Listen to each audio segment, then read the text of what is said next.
This is the third week that we're looking at the Exodus story, Moses and the Exodus. And today we are looking at quite a large chunk of the text, beginning where we left off in chapter 4 and continuing until the end of chapter 14. So I'm not going to read all 9.5 chapters to you, but I'm going to read a summary that brings us up to chapter 14 and then large chunks of chapter 14.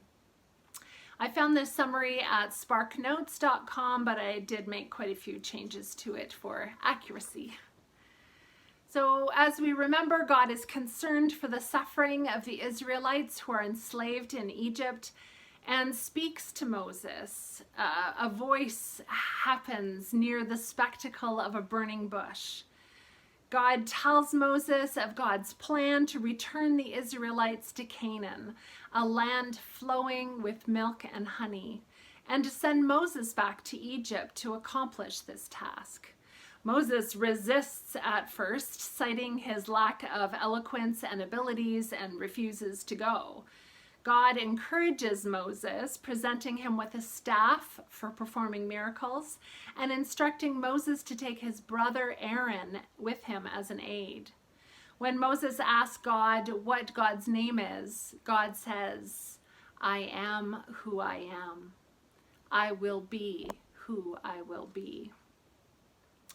Moses and Aaron return to Egypt, where Moses organizes the Israelites and confronts the Pharaoh, asking for the Hebrew people to be released to go out and worship. The Pharaoh refuses. Moses performs a miracle, turning his staff into a snake, but Pharaoh is unimpressed and only increases the workload of the Israelites. And so, using Moses and Aaron as God's mouthpiece, God inflicts a series of plagues on Egypt. God turns the Nile River into blood, causes frogs to cover Egypt, turns all of the dust in Egypt into gnats, causes swarms of flies to come into the houses of Pharaoh and his officials. God then strikes Egypt's livestock with a disease, creates festering boils that afflict both animals and people. God sends swarms of locusts and then covers Egypt with a darkness that can be felt. Before each plague, Moses demands the Israelites' release, and after each plague, the Pharaoh refuses the request. The 10th and final plague kills all the firstborn humans and animals in Egypt. Before this plague, Moses instructs the Hebrew people to sacrifice a lamb and use the blood to mark the doorposts of their home, so that when the plague comes through Egypt, it will pass over the houses of the Israelites. This final plague finally moves Pharaoh, and Pharaoh relents and releases them. And before they go, the Israelites take with them some gold and silver from the Egyptians, with their permission. Upon leaving, Moses instructs the Israelites to commemorate this day forever by dedicating their firstborn children and livestock to God, and by celebrating the festival of Passover, named after God's protection from this final plague.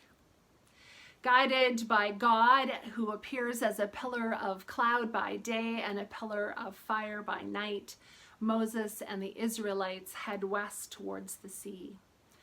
In the meantime, the Pharaoh again changes his mind and decides to pursue the Israelites to bring them back, taking with him soldiers and chariots. Now I'm going to read from chapter 14, beginning at verse 10.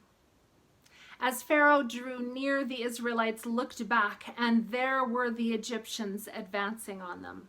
In great fear, the Israelites cried out to God. And they said to Moses, "Was it because there were no graves in Egypt that you have taken us away to die in the wilderness? What have you done to us, bringing us out of Egypt? Is this not the very thing we told you in Egypt? Let us alone and let us serve the Egyptians? wouldn't it have been better for us to serve the Egyptians than to die in the wilderness? But Moses said to the people, "Do not be afraid, stand firm and see the deliverance that God will accomplish for you today. For the Egyptians whom you see today, you shall never see again. Yahweh God will fight for you, and you only have to keep still."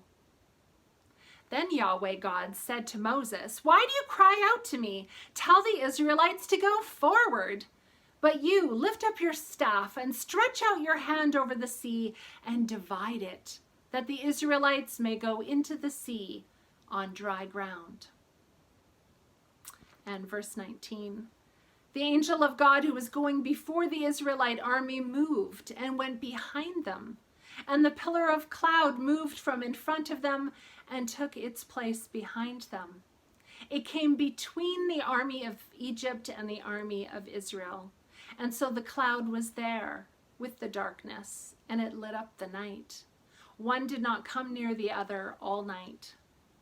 Then Moses stretched out his hand over the sea, and Yahweh God drove the sea back by a strong east wind all night and turned the sea into dry land.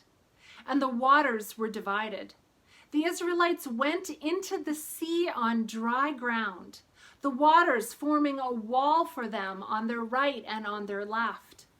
The Egyptians pursued and went into the sea after them, all of Pharaoh's horses, chariots, and chariot drivers.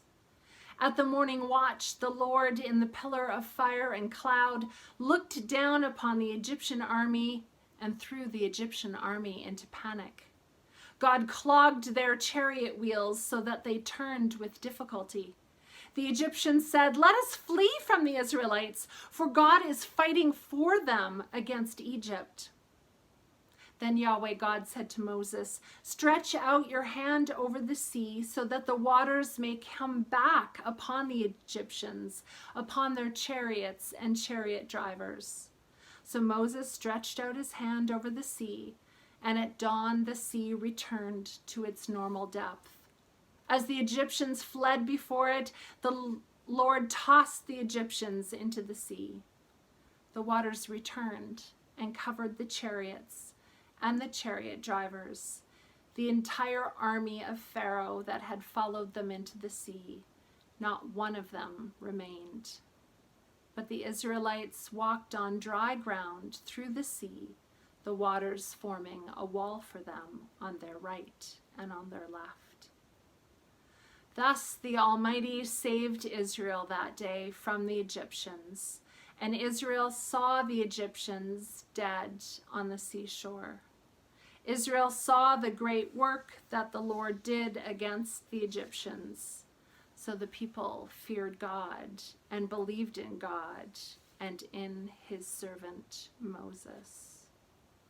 God still speaks to us through the words of the scriptures. Thanks be to God.